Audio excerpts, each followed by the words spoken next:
안녕하세요. 역전입니다. 반갑습니다.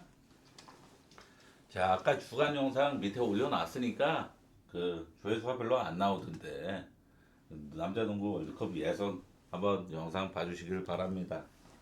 최근에 NBA가 운도 정말 없었고 또 그러고 성적을 기어코 내야 했음에도 불구하고 제 사명을 다하지 못했습니다.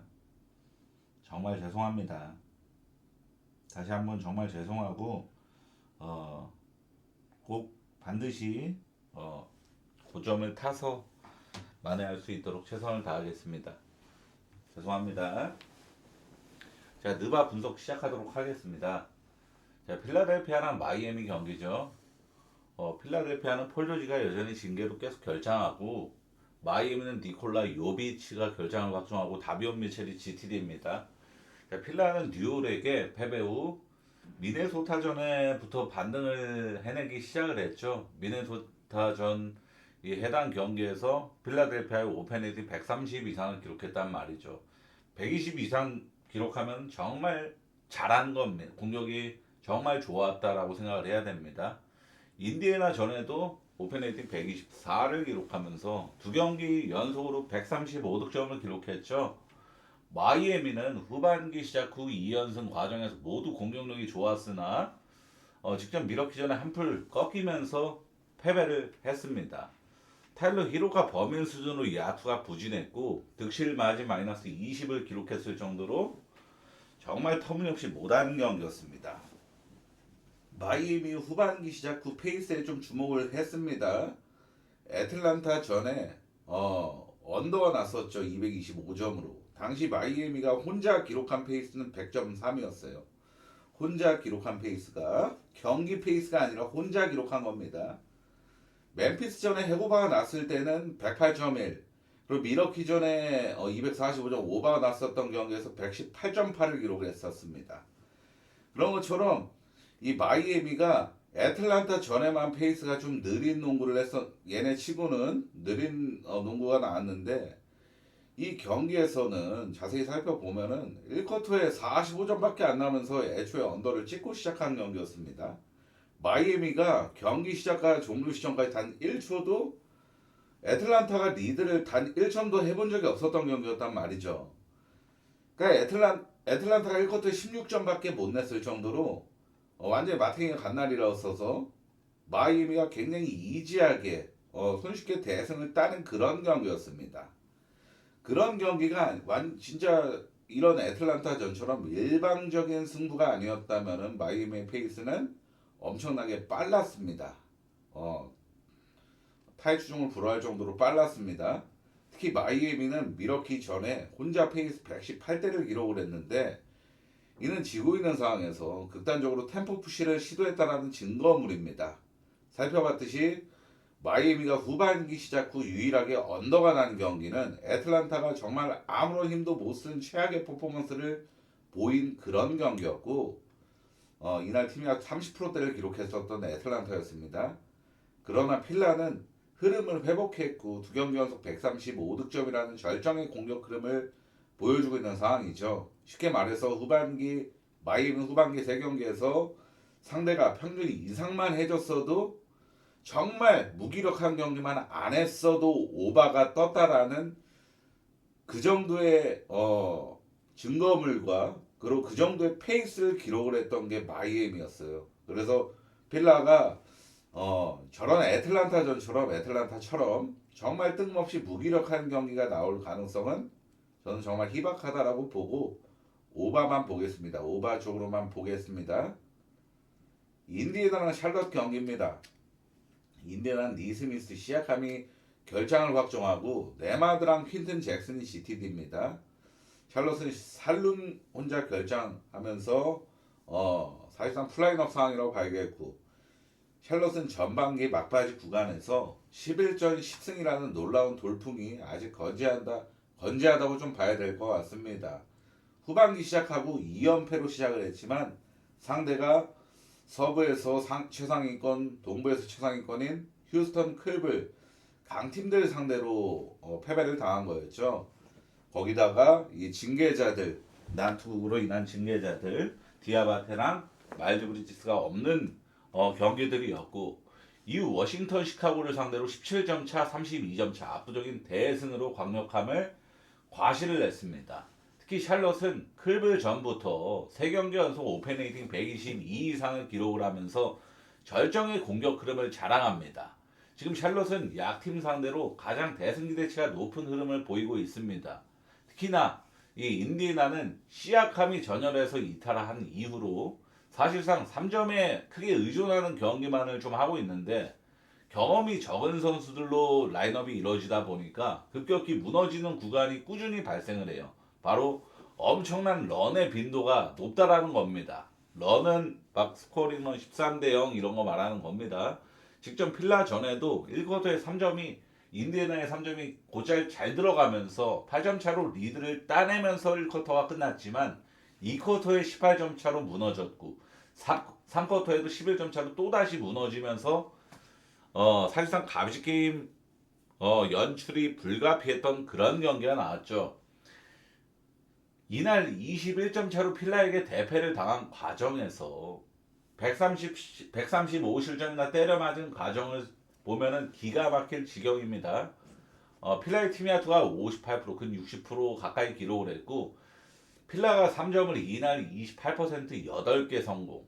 3점은 고장난 수준의 경기였어요. 근데 티미아투가 3점이 이렇게 안 들어가는데 티미아투가 58%였다? 2점 슛 성공률은 거의 7할 가까이 찍혔다라는 겁니다. 공격 리바운드 대려 인디애나가 더 앞선 경기였어요. 의외로 턴오버 차이도 필라가 3개 적었던 수준으로 부가적인 지표도 인디애나가 크게 밀린 게 없었습니다. 근데 퀄리티 차이였죠. 공격과 수비의 퀄리티 차이. 티미아투 15%가 차이가 났는데 인디애나 당연히 수비를 아예 못한 거고 공격도 정말 못한 겁니다. 그래서 이건 지금 인디애나의 반대는 지금 시약함까지 없는 인디애나의 반대는 정말 너무 매혹적이다 라고밖에 느낄 수 없는 그런 경기입니다. 샬럿 마인 쪽으로만 접근을 하겠습니다. 어노바 패스하고 자 브루클린이랑 샌안토니오 경기는 세나는 오늘 플라인업 출전 이후로 돌발 결장 우려 가능성이 전 존재한다라고 보는 게 상대가 브루클린이니까 더 존재한다라고 봅니다. 가뜩이나 오늘 관리를 하는 그런 경기를 하질 못했죠. 클러치 접전을 갔기 때문에 브루클린 프레는 사실상 접근을 못하는 경기예요. 샌안토니오 마인을 갈까 말까 고민을 해야 되는 경기이기 때문에 이 경기를 샌안토니오 마인을 노리려면은 차라리 지금 시간 배팅하는 것보다는 내일 아침에 배팅하는 게 훨씬 이롭습니다. 맞는 방법이고. 왜냐하면은 샌안토니오가 만약에 요 주전 라인업 중에 한 명만 돌발 결장이 떠더라도 균점이 1점이라도 낮아질 가능성이 충분히 더 높은 경기거든요. 브루클린이 최근 10전의 게임 로그를 살펴보면 답이 쉽게 나옵니다. 최근 10전 2승 8패를 기록 중인데 이 2승을 따낸 상대가 시카고 워싱턴이었어요. 같은 탱킹 라인의 팀들이었다라는 겁니다. 나머지 경기들은 모두 패배했는데 이 8번의 패배의 과정에서 평균 20.1 정확하게 평균 20점 차로 졌다라는 거예요.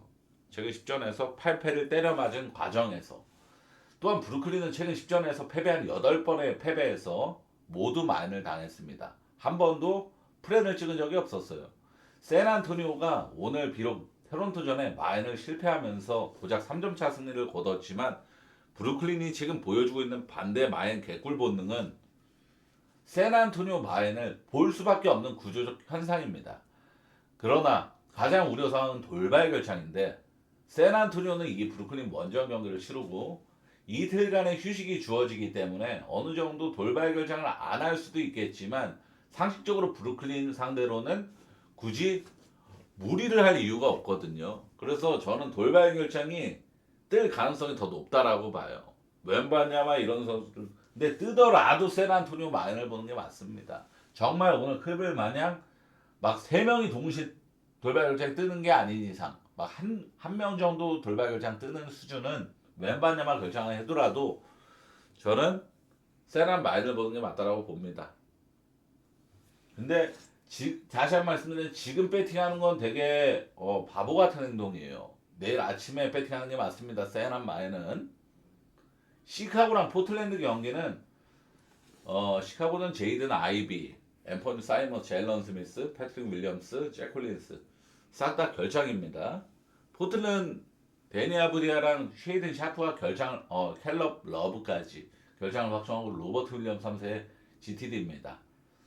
양팀 핵심 자원들 중에 결장자가 많죠. 시카고는 제이든 아이비, 사이먼스, 터질 수 있는 슈터들이 동반으로 결장을 확정하고 시카고라는 팀에서 이 구준일과 번뜩이는 활약까지 줄곧 꽤나 보였었던 제일런 스미스까지 결장하고 패트릭 윌리엄스, 잭 콜린스 결장으로 높이 또한 낮아지는 상황이 됐죠. 포틀랜드는 사실상 아브디아랑 이 샤프면은 1, 2 옵션 결정하는 셈입니다. 양 팀의 극명한 차이가 몇 가지 존재합니다. 시카고는 야부셀레, 닉 리차즈, 매우 가치가 낮은 이 센터 두 명의 기대치예요.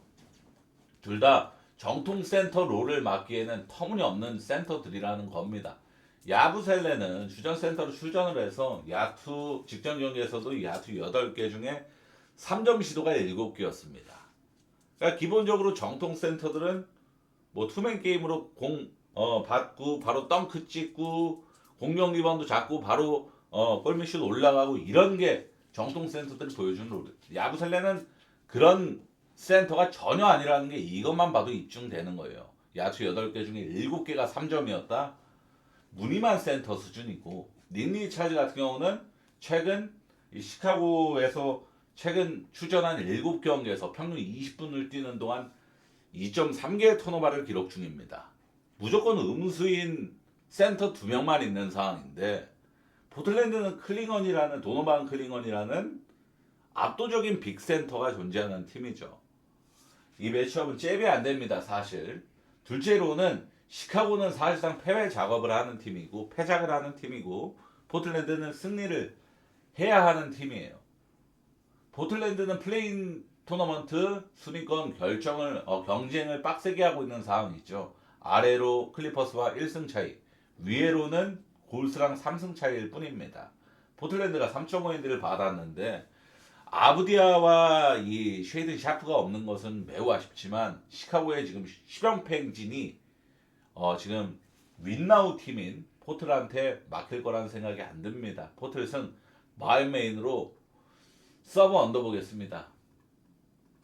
댈러스랑 세크라멘토 경기는 쿠퍼 플래그랑 개포드, PJ 워싱턴 결장을 확정하죠. 미들턴 GTD고 댈러스 사실상 이러면은 5번 자리가 거의 없어지는 상황이에요. 개포드까지 결장을 확정하기 때문에 세크는 백투백으로 인한 돌발 결장 가능성이 존재를 하겠죠. 애초에 승리도 관심 없는 팀이고 백투백에서 굳이 무리할 이유가 전혀 없는 팀이고 그러니까 결국에 이 경기는 라인업을 신경을 안 쓰고 분석하는 게 마음 편합니다. 댈러스는 후반기 3경기에서 브루클린을 제외하고는 페이스를 모두 102 이상을 기록했을 정도로 빠른 템포를 과시를 하고 있는 팀이고 댈러스가 최근 6경기 5오버 1언더를 기록 중입니다. 1언더가 났던 경기도 233점이 났었던 경기였어요. 막 저득점 양상의 경기 느낌이 아니었다라는 겁니다. 결국 댈러스는 최근 6경기에서 모두 230점 이상의 경기만을 하고 있다는 것입니다. 템포가 느리고 핵언더 빈도가 압도적으로 높은 브루클린 상대로도 직전 237점 경기를 했죠. 세크라멘토는 후반기 4경기에서 올오버를 기록 중인 팀입니다. 이는 세크라멘토의 터무니없는 실점력을 주목해야 됩니다. 이렇게 실점을 했죠. 댈러스의 직전, 이 브루클린 전을 주목해 보겠습니다. 템포가 결코 빠르지 않은 경기였음에도 237점이 났고 댈러스가 혼자 123득점을 기록을 했어요. 이 과정에서 3점 성공은 35%로 평범했고 8개 성공은 많지 않았습니다. 3점 폭발로 인한 123득점이 아니었어요. 팀이아토 59% 기록, 압도적인 2점슛 효율이 있었다는 겁니다. 공격 작업이 매우 잘 됐다는 뜻이죠. 대려 오늘 결장을 확정하는 선수들의 활약은 크지 않았고 마빈 베글리, 클레이 탐슨, 브랜든 윌리엄스, 나지 마샬이 상당히 맹활약을 했던 경기였단 말이죠. 댈러스는 본격 샤후 시즌 벤치 자원들을 강화하는 작업을 하고 있는 상황인데 이게 꽤 효과를 보면서 경험치를 잘 먹고 있는 상황이라는 거죠. 세크라멘토의 헐거운 수비를 공략하는데 큰 지장이 없습니다. 문제는 세크라멘토의 터무니없는 득점력이에요. 오늘 97점 득점밖에 내지를 못했고 특히 벤치 자원들의 활약은 최악 수준입니다. 무조건 벤치 자원들이 마진을 다 빨리고 음수예요. 무조건. 댈러스가 2연승에 성공하면서 탱킹과는 좀 거리가 먼 행보를 보여주고 있는데 홈에서 지금 5연패를 찍고 있는 댈러스죠. 그래서 홈 경기에서는 어느 정도 승리를 다지는 경기를 할 가능성이 더 높다라고 봅니다. 그래서 저는 댈러스 마이너바를 메인 선정 없이 그냥 보도록 하겠습니다. 피닉스랑 레이커스 경기는 데빈 부커, 조던 구디니, 딜런 브룩스, 코렌선이 결장 확정합니다. 레이커스는 잭슨 에이지가 프로 바블 상태가 되었고 하치무라가 캐처너블 상태입니다. 피닉스는 후반기 시작 후 4경기에서 1승 3패라는 정말 초라한 성적과 더불어 최악의 득점력을 자랑합니다. 후반기 시작 후 평균 득점 91.3점으로 압도적인 꼴찌입니다. 평균 득점 100 미만인 후반기 기준으로 평균 득점 100 미만을 기록 중인 팀은 브루클린하고 피닉스 두 개 팀뿐인데 브루클린 그래도 97, 피닉스 91입니다. 이것도 차이가 크죠? 팀야투 3점 말고 팀야투 성공률 36%로 압도적인 꼴찌입니다. 혼자 30%대고 피닉스가 3점 성공률 리그 27등, 득실 마진 마이너스 13.8로 최하위권. 좀 더 디테일하게 살펴보자면은 후반기 이후 피닉스 선수 중에서 평균 득점 1등이 바로 그레이슨 앨런인데 평균 득점이 20.5점을 준수하죠. 근데 개인 야투가 20%대입니다. 3점 21%고 마팅이가 같죠. 평균 득점이 2등 선수인 제일런 그린은 17득점에 개인 야투 33%입니다. 3점이 23%고 마팅이 같죠. 길레스피는 평균 득점 15점에 개인 야투 40%, 3점 37.5%. 그나마 3점 평타 찍고 있지만 얘도 40%면은 정상이 아니죠. 조던 구딘이 평균 득점 4등인데 결장을 확정합니다. 얘가 그나마 사람 냄새 풍기고 있었어요. 또 나머지 선수들은 다 평균 득점 10 미만입니다. 현시점 1, 2, 3옵션이라 이 라인업 상황에서 1, 2, 3옵션이라 볼 수 있는 위에 세 선수들이 정신머리가 지금 정상인 선수가 아닌 수준이에요. 레이커스는 직전 경기에서 돈치치와 리브스의 동반 부진으로 인해서 뼈아픈 클러치 패배를 당했는데 지금 피닉스의 딜런 브룩스의 결장 확정은 레이커스 상대로 상당히 강했던 공격수가 빠지는 셈이지만 아시겠지만 올 시즌에 피닉스가 레이커스를 잡은 경우 딜런 브룩스의 원맨 쇼 경기가 하나 있었습니다.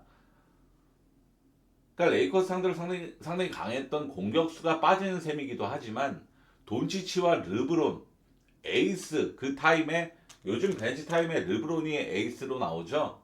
그리고 같이 뛰는 구간도 존재를 하고 그러니까 이런 에이스를 스탑시켰던 락다운 디펜더 역할을 했던 딜런 브룩스가 없어졌다라는 것도 인지를 해야 돼요. 지금 절망적인 흐름을 보이고 있는 피닉스 상대로 레이커스가 모처럼 대승을 할 가능성이 전 높다라고 봐야 되는 지표라고 봅니다. 이 피닉스가 지금 보여주고 있는 지표는 오바는 절대 못 가고 반대를 무조건 노려야 되는 그런 정도의 지표입니다. 최악 수준 정말로 완전히 절망적인 흐름 수준. 레이커스 마이메인으로 서브는 언더입니다. 유타랑 뉴올리언즈 경기는 이 경기는 사실 메인을 빠꾸친 경기인데 자 우선은 NBA 공식 홈페이지 인저 리포트 기준으로 얘네는 결장 확정이고 자렌 잭슨 주니어, 너키치, 빈스 윌리엄스 얘네 너키치는 모르겠지만 둘은 시즌 아웃이죠.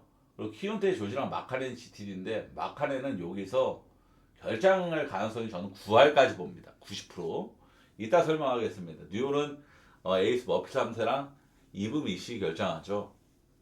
양 팀의 핵심 1옵션급 선수들이 모두 결장 이슈가 걸려져 있는 경기이지만 상황을 놓고 좀 분석을 하는 게 이로워요. 양 팀은 후반기 시작 후 정말 정신나간 수준의 템포를 기록한 팀들입니다. 지금 이 경기는 페이스가 정말 정신없이 빠를 가능성이 90% 이상을 예상해도 되는 경기. 문제는 효율입니다. 자, 유타가 페이스 후반기 시작하고 경기에서 정말 말도 안 되는 페이스를 기록을 했지만 득점은 다 꼬라박았습니다. 114득점, 105득점. 특히 직전 휴스턴 전에는 팀야투 37%, 3.18%라는 여자농구 수준의 야투를 기록을 했었죠. 그러나 유타는 고산지대 홈에서 특별함을 가진 팀입니다. 올 시즌 홈에서 평균 득점이 7점 이상이 올라가고 홈에서 평균 3점 성공률이 4% 이상이 상승하는 팀이에요. 유타가 후반기 첫 홈 경기이기 때문에 이 반등 법칙을 적용하는데 꽤나 매혹적이긴 합니다. 유타의 최근 홈에서의 전적을 보면은 유타가 뜬금 무기력한 경기가 없었던 것은 아니었습니다. 홈 경기였음에도 브루클린전에 99득점밖에 못했고 클리퍼스전에 103득점, 세난전에도 109득점밖에 못했을 정도로 다 이런 홈 경기였음에도 무기력한 경기가 몇 번 나왔는데, 근데 다들 아시겠지만 브루클린이나 클리퍼스는 극악으로 페이스가 느린 팀들이고 샌안토니오 수비가 엄청나게 좋은 팀입니다. 그래서 이 뉴올리언즈라는 다 결이 다른 팀들이란 말이죠. 그래서 저는 원래 오바를 보려고 그랬는데 마카넨에 대한 소식이 오피셜로 떴죠. 어제 팀 훈련 중에 돌발적인 발목 부상을 당했다라는 소식이 알려왔습니다. 그리고 MRI 촬영을 하러 간다 뭐 이런 소식까지 접했어요. 이건 결장 90%까지 봐야죠. 왜냐하면은 자, 뭐 후반기 첫 경기 홈 경기고 나발이고 간에 유타가 마카넨을 정말 애지중지한다라는 건 다들 아실 거라고 봅니다. 뭐 골스가 한다 이런 트레이드 루머가 정말 많이 있었지만 결국엔 마카넨은 계속 잔류를 시켰어요. 그러고 윈나우를 달릴 때 마카넨은 제일 필수적인 1옵션 카드로 유타는 그거 했습니다. 근데 훈련 중에 부상이 발생했다는 오피셜 뉴스 기사가 떴는데 굳이 내일 경기에서 출전을 강행시킨다? 그럴 이유가 하등 없죠. 그러고 설령 출전을 하더라도 20분 컷이겠죠. 그러니까 결국에는 이 경기는 구조를 알아야 되는 게 뉴올리언즈는 탱킹 성적을 내고 있지만 탱킹 팀이 아닙니다. 얘네는 제가 저번에 말씀드렸지만 이 드래프트 픽 로터리 픽 구조 자체가 미러키랑 경쟁 중인 상황이라서 미러키보다 성적을 순위를 더 높게 기록하는 게 목표인 팀이에요. 질수록 불리해지는 게 뉴올리언즈입니다. 그래서 이거는 마카넨 결장 어느 정도 출전할 여지가 있었다면 저 오바를 메인으로 봤을 것 같은데 마카넨까지 결정하면은 얘네 빅맨 싹 다 거의 나가리 되는 겁니다. 유타. 그러면은 인사이드 파고들고 빅맨들은 건재한 뉴올리언즈 확연히 유리한 매치업이에요. 자이언 윌리엄스 그리고 디안드레 조단도 데려왔죠. 그리고 뭐 사디크 베이 이런 선수들은 다 빅 타이틀에 달릴 만한 선수들이지만 유타는 지금 이거 신장 자체로도 뉴올한테 비비기 힘든 경기라고 봅니다. 뉴올 마인메인으로 서브는 오바를 그래서 서브로 뺀 겁니다. 원래 저 홈유타 오바를 보는 걸 상당히 좋아하는 사람인데, 자 오늘 분석 요렇게 합니다. 집중 분석한 경기들은 요렇게고, 그러고 좀 이제 간단하게 좀 살펴보자면은 패스한 경기들 애틀란타랑 워싱턴 경기는 그거죠. 리턴 매치죠. 리턴 매치는 제가 분석 잘 안 하는 거 아실 겁니다. 올랜도랑 휴스턴 경기는 언더 보는 게 맞는데, 자 어찌됐건 휴스턴이 유타 세크 상대로 125득점 이상 두 경기 연속 기록한 거, 이 흐름이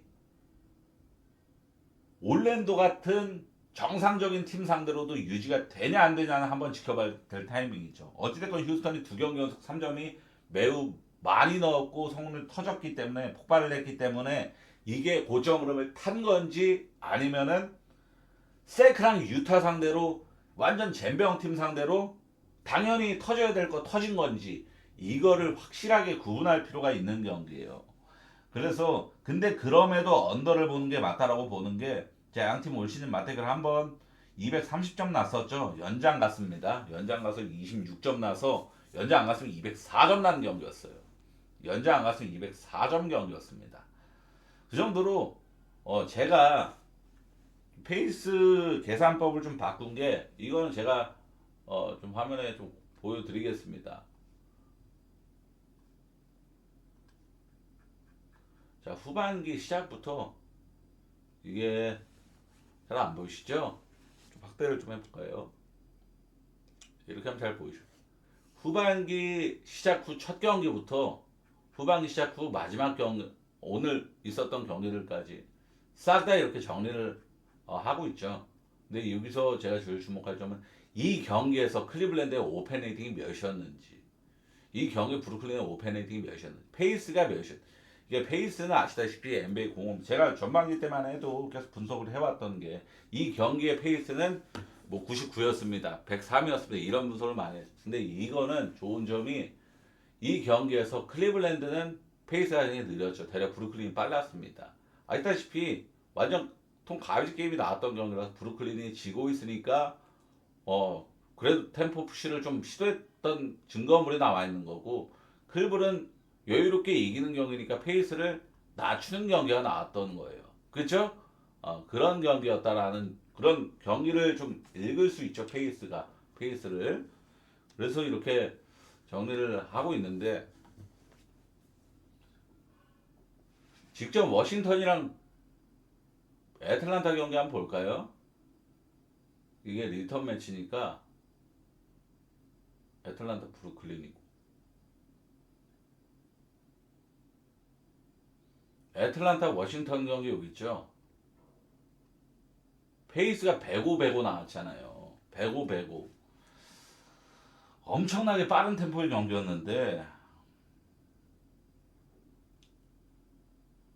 이거 워싱턴이, 저는 한 번 더 오바 볼 듯? 한 번 더 오바 볼 것 같아요, 저는. 이건 워싱턴이, 이거 그래도 반등하겠죠. 솔직히 이거 양 팀 솔직하게 3점 진짜 마틴이 고장난 경기였는데도 몇 점이죠?